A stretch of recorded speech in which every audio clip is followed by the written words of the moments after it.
For today's podcast, Neil and I were joined by Tanya Pons. Tanya is a local historian and author of a book called A Midhurst Flying Field, the story of a forgotten naval air station at war, 1941 to 1945. The naval air station was at South Amersham, a local village just outside Midhurst. It's now polo lawns. A friend of ours owns the farmhouse next to the polo lawns, and the barn there was used for accommodation and as a mess hall for the airfield. We sat in the barn and recorded this podcast. It was really interesting, and I hope you enjoy it. Thanks.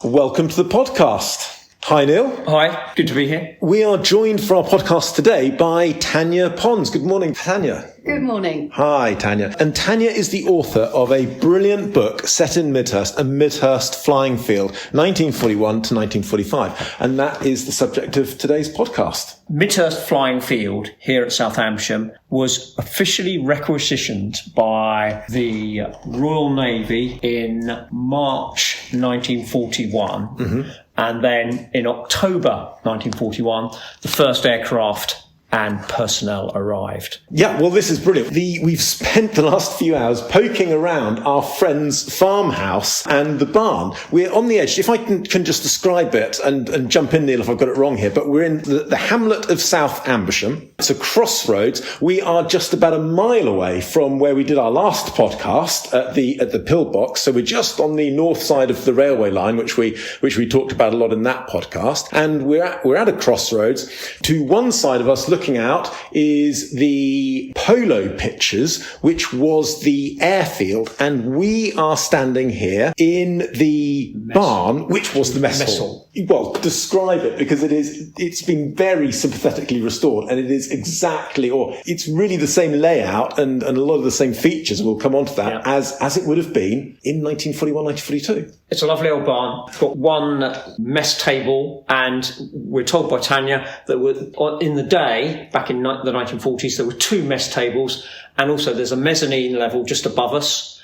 And within that mezzanine level, very interestingly, there's been some signatures inscribed in the wood. Yeah. And they date from 1943, which is a very nice touch. It's amazing. There are some super touches. So we're in the mess hall, or, well, we should be calling it the galley. Is that right, Tanya? Dining hall, in fact. Oh, the dining hall. For some reason, they didn't call it the mess. They called it the dining hall. Oh, nice. It's quite unusual. And apparently the fact that there were the two tables where all the ranks messed in together, that again was quite unusual. Right. So it doesn't sort of follow your typical naval pattern, if you like. No, and actually that's a good point. It wouldn't have felt to the guys that were here, it wouldn't have felt like there was a war on. This is what's so interesting. I should have said this at the beginning, this is a satellite station for Portsmouth, for Gosport. It's a satellite station for RNAS Leon Solent. Right. And the interesting thing about Leon Solent, obviously it's in the Solent. It would have had a lot of aircraft coming off aircraft carriers very handily. And what happened in the Battle of Britain on the 16th of August, it was attacked by the Luftwaffe. There was quite a few fatalities, and I think 42 aircraft were destroyed. So there would have been good reason in the Battle of Britain in 1940 to think about some sort of satellite or moving aircraft away from what appeared to be a frontline airfield. And we also know that RNAS Ford was also attacked in the Battle of Britain 2 days later on the 18th of August, and there was lots of fatalities there as well. And that was actually closed down and handed back to the RAF. So there was a real problem with some of these frontline airfields. Even though they were RNAS and the Luftwaffe were attacking them, as we discussed in our previous podcasts, they were actually hitting the wrong targets. So that created the emphasis for the move here to Cowdray. That's a really good point. We have to imagine Portsmouth during the war. Portsmouth, obviously it's the naval station. We talked in the previous podcast about the 12 destroyers being based there, but there are factories in Portsmouth. You driving around Portsmouth, it's pretty high density. There's an awful lot going on there. And actually down on Gosport as well, you've got factories, aircraft hangars, and these were valuable assets. If you were able to move them out to a satellite station, and that was that de-risked it. And this was 25 miles to the northeast of Lyon-Solent. A nice little jaunt to bring the aircraft back up here. And as Tanya confirmed, it was for maintenance and servicing of aircraft. Yes, servicing predominantly. And they didn't really do any heavy work here on the aircraft. But once they'd been repaired at Lyon-Solent or Fleetlands, if they needed some serious work done on them, they flew them here. There was room for 25 aircraft to be kept on the airfield, and also the storage section, just sort of storage area north of the Seine Road. The clever thing about the airfield is it was made to look like a farm. The hangars themselves actually looked like Dutch barns. Well, they were Dutch barns. Yeah. So I think a pilot flying over, they were very dispersed over a wide area. So there wasn't a sort of huge number of them together. That would help, not draw attention to them. But also the fact that why would you have aircraft in a building like that anyway? Mm-hmm. You wouldn't be able to fit an aircraft in. The dimensions were 40 by 20 foot. Yeah. But of course, these were naval aircraft and their wings folded. Of course. So that would sort of be another. Right, so to a Luftwaffe pilot, this does not look like an aircraft hangar. It looks like an agricultural building. Farm storage, and they were, you still see them today, don't you? Yeah. But they were very much more in use in the Second World War, that type of building. Yeah. I think they had hangars like that at Worthy Down as well. That was another base that used them. But yes. I don't think they were that widespread. Because that's a really interesting point, because most of the aircraft that would have been here would have been the Supermarine Walrus, and that had folding wings, so that would easily fit into a 20-foot wide Dutch barn. The swordfish folded wings. Yes, absolutely. And the albacore. Possibly is there a seal or an otter? Yes. A sea otter? You're right, sea otters. There were a couple, but as far as I know, they were actually never kept in hangars. I think they were covered. They were camouflaged. Yes, which of course you could do. And they were just used for training on the ground. And in fact, they were the last two, I've been told, in existence. I was also told by one or two of the veterans that they set fire to the last one at the end of the war. So sort of such a shame. It reminded when you were talking about camouflage, yes. And I know it's also in your book, which I think is fascinating. That you mentioned the fact that to disguise the airfield, they actually painted hedgerows across the flying field to make it look like. So if the Luftwaffe were flying overhead, they'd see a painted hedgerow, which is quite amusing to us that they would actually paint a hedgerow on grass. But presumably that might have worked. Absolutely, they used creosote, and actually there's an aerial photograph in the book, almost right at the beginning, and you can see the dark grass. Oh, really? Excellent. Yeah, I think that's really. It's thinking it's camouflage, which we've talked about before. It's cheap. It's thinking on your head. It's sort of it's just clever sort of tactics, really, to disguise the airfield. And furthermore, it was grazed when not in use. Yes. So these cows, they were let in. It was down to the land girls to actually get them out. So they were sort of, Farmer Kumba was told, could you get your land girls to remove the cows? We need to land some aircraft. Yeah, and one day they didn't realise they left a cow out, and there was a plane out as well. Oh no. And it chewed the wing of a walrus. So there you go. It didn't always work. Yeah, because I know also in your book you talk about the fact that they covered the front of the hangar of the Dutch barns, obviously for camouflage, but also to stop the cows, eating the canvas on the wings of the aircraft. That's right. Nice touch. Yes, this is. It sounds like a million miles away from sort of real war, doesn't it? It does. Now, I really want to talk about the types of aircraft, and particularly the Swordfish, which I think is such an interesting plane from the war. But let's go back to where we're standing just for a second, because there's a couple of really interesting things which we've just found today. Now, the first, I know, Tanya, you were super excited about this because we're by the serving hatch, and the new owner of the farms actually set this up exactly as it was. And these are the original sliding hatches. So we're standing by, we would have got our meal, our pint of warm beer. Because I think they actually work now. Last time they came in here, they move. And the original paint. That's amazing. Fantastic. Now, this was such good fun. When we came here and the owner, our good friend Russell, asked us, what do we think this is? And what we're looking at is a bar of steel about a foot long. It's actually sunk into the concrete floor. They've gone to quite some effort to put this into the floor. It is a very set distance. I can't remember the distance. 8'6". 8'6" away from the wall. What do we think it is? And none of us got it right, did we? It's the Ocky. It is for a darts board, because this is the mess hall, the dining hall, and of course this would have been of utmost importance for the sailors and airmen that were here, an aircrew. They'd have wanted a darts board. And I was told that they were the best team. The Navy won all the competitions, and now I know why, because they probably spent hours and hours practicing.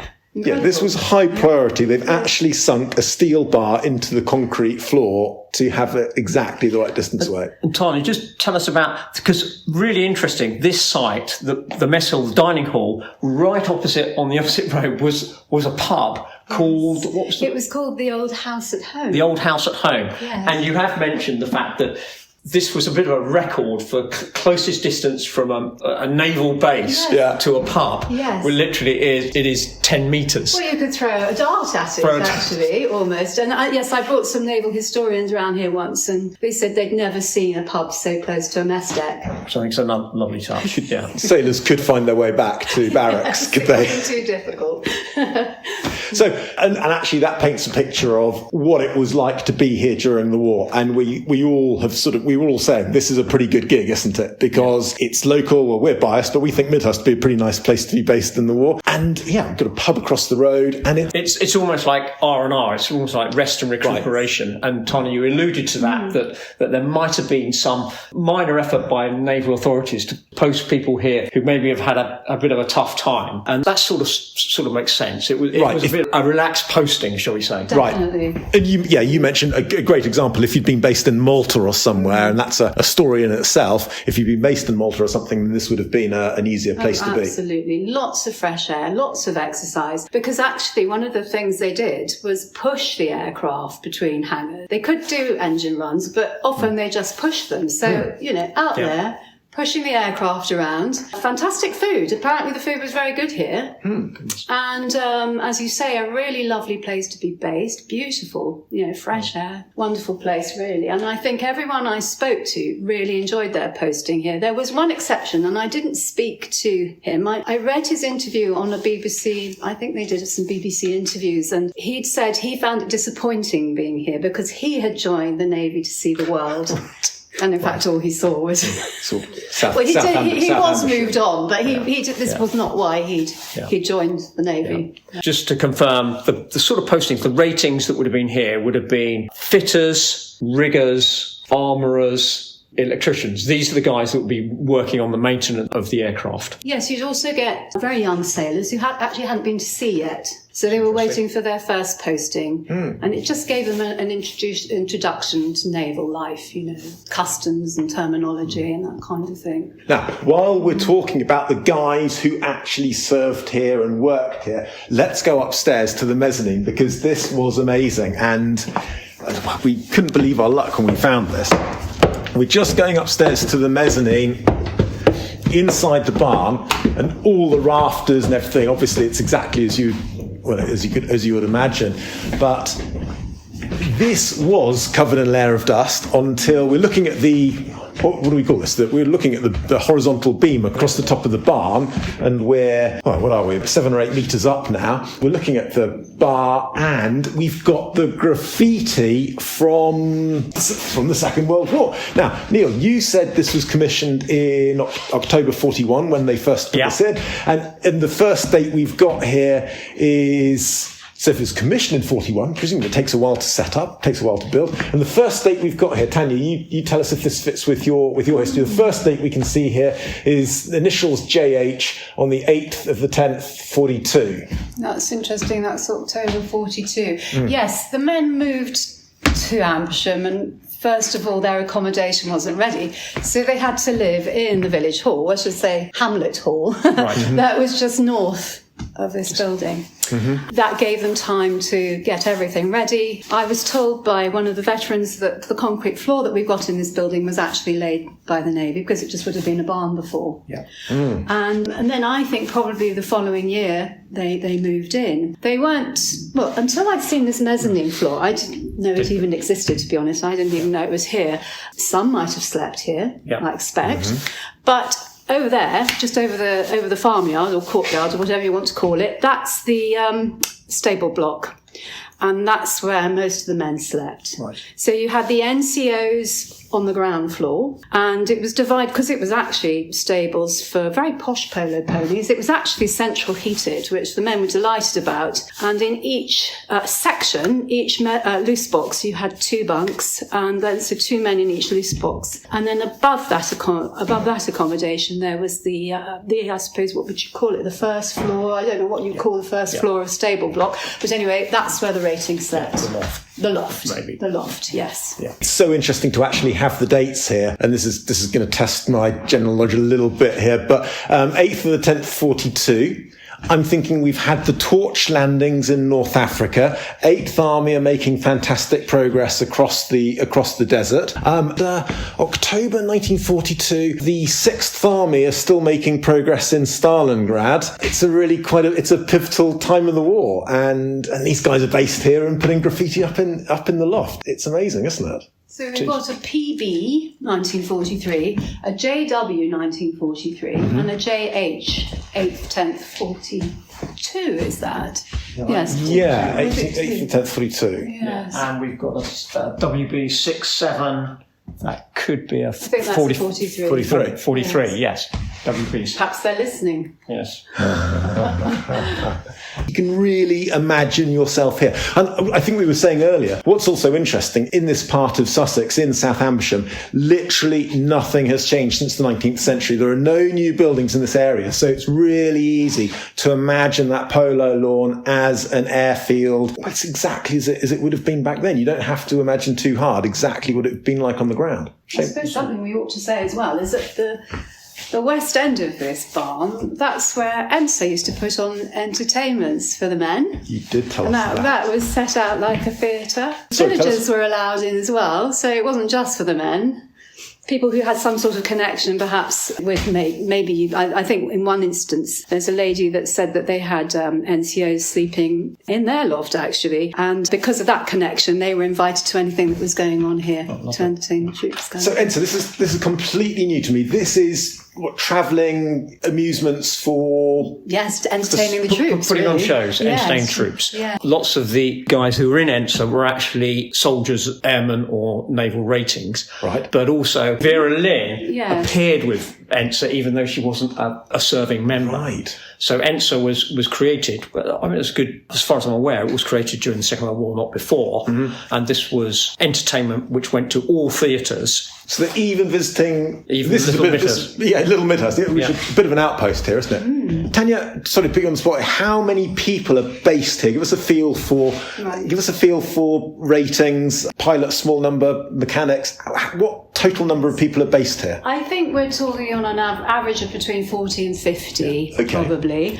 It's a bit difficult to say because there was a pilot's guide that was produced towards the end of the war, and I think at that stage they were putting the numbers at 40, somewhere between 40 and 50. But I think possibly when it first opened there weren't that many men here. But also men didn't necessarily live on site because that pilot's guide is telling you how much accommodation there is here. But there were a few men that were married and there was no married accommodation, so therefore they lived in the villages. And also the officer in charge of flying, he lived off-site, and the commanding officer, he lived opposite the sorting office in Midhurst on Grange Road.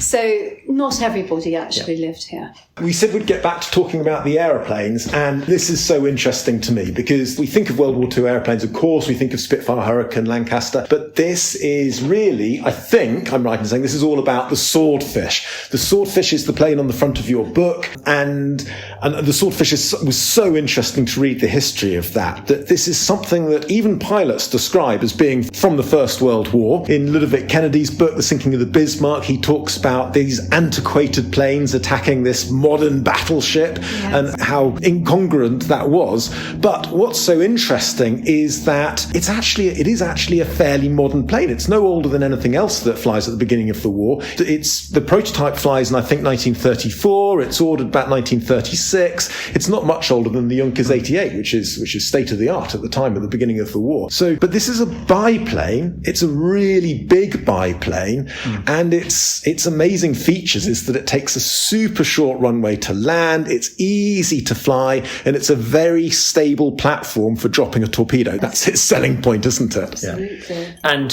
what I found really interesting, which you mentioned in your book, is the successor for the Swordfish was the Albacore, but in actual fact, the Albacore, even though it had a closed canopy, didn't outlast the Swordfish. The Swordfish was such a successful aircraft. They were flying those later than they were flying the Albacore. And obviously, everybody knows about the Swordfish. Not many people know about the Fairey Albacore. It wasn't as manoeuvrable, I think, being a heavier aircraft. Okay. But I think from what, as you mentioned, the closed cockpit, that was a consideration because one of the pilots I spoke to said you would get so cold on those ocean patrols that you'd sometimes have to be carried off the aircraft. Carried out of the aircraft. When you terrible. got back, you can imagine. But actually, the lion's share, we believe, wasn't the Swordfish, it wasn't the Albacore, it was actually the Walrus. The Walrus. Probably more walruses came through than any other aircraft. Because in your book, there's a picture with about 5 or 6 walruses lined up on the airfield. The Walrus was a very agile aircraft in many ways because you could launch it from a catapult, so you didn't need a flight deck at all, and then you'd use a crane to pull it back up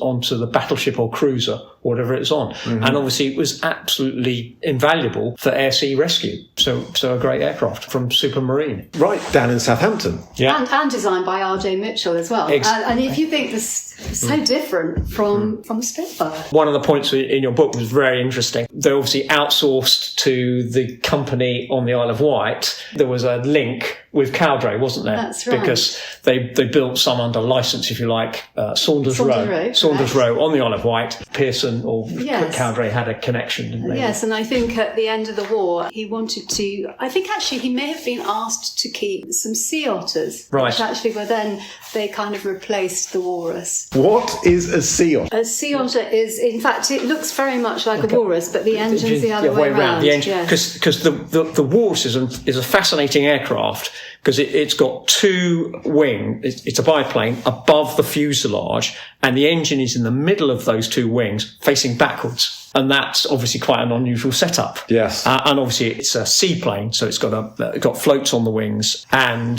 the Sea Otter looked fairly similar, but it had a forward-facing engine. I was told by another pilot that actually they were interesting to fly the walruses because they felt quite pendulous in flight. Having that engine facing that way. Engine facing backwards. It was quite strange. Quite unusual, yes.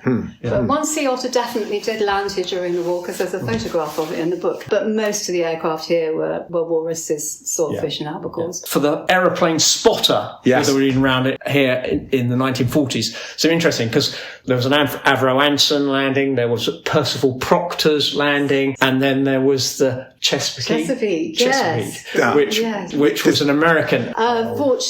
Sikorsky, Chesapeake.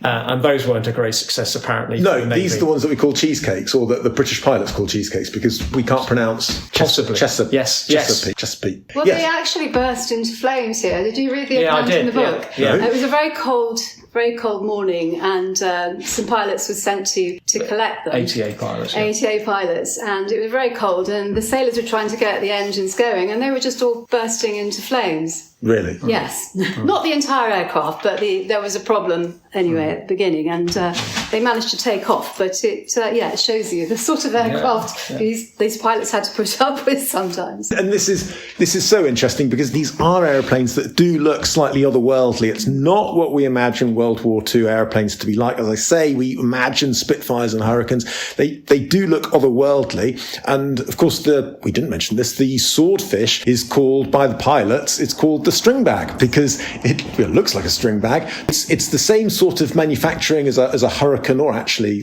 not dissimilar to a Wellington, but it's fabric, which is what allows it to take a lot of a beating because shells won't explode on it. It'll actually pass straight through it. Yeah. Well, we've covered a lot of ground. It's been amazing. Tanya, thank you so much for coming out and doing this with us. It's been amazing to be in this mess hall, dining hall. We keep calling it dining hall. And it's been amazing to actually be on site, to see the graffiti, to see the darts oche, and to see the original serving hatch in this building. It's been brilliantly restored or brought up to date, keeping the original features. We're so lucky to be here. And Tanya, thanks for writing the book, and thanks for joining us. Thank you for inviting me. Neil, thanks very much. Thanks, mate. Good. All good. All good.